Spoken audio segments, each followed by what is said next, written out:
Mwenyekiti wa Chama cha Demokrasia na Maendeleo Chadema jimbo la Segerea mkoani Dar es Salaam, Bwana Patrick Asenga amesema taarifa zinazosambaa mtandaoni zikidai kuwa amefurushwa kwenye kikao hicho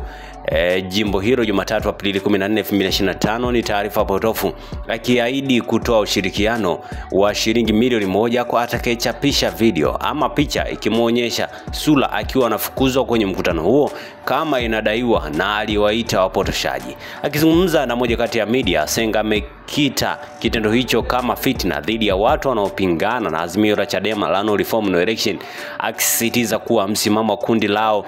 G55 bado umesalia kuwa ule wa kushindikiza Chadema kushiriki kwenye uchaguzi mkuu ili kuendeleza mapambano ya kudai mabadiliko ya mifumo ya uchaguzi.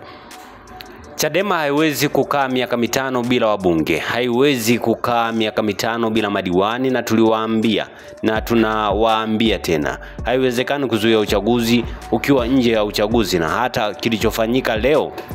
katika kujaribu kusambaza picha mitandaoni ni sehemu ya kutuua nguvu. Sisi kama G55 msimamo wetu ni ule, haubadiliki, na tunajipanga kuzungumza na Watanzania kutokana na kile ambacho kimekiri na kimejiri siku ya jana baada ya kushindwa kusaini kanuni ya maadili ya uchaguzi mkuu.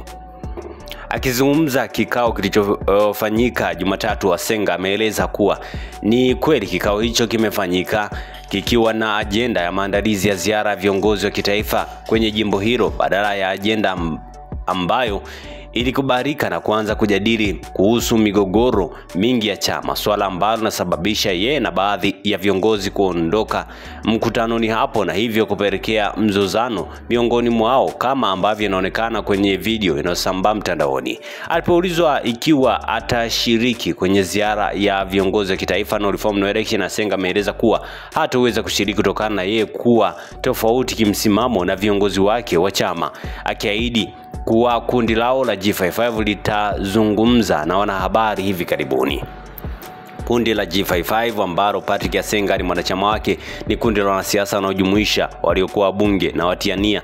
ya ubunge katika uchaguzi mkuu wa mwaka 2020 wakiungana na watiania wengine wa mwaka 2025 pamoja na waliotajwa kama maafisa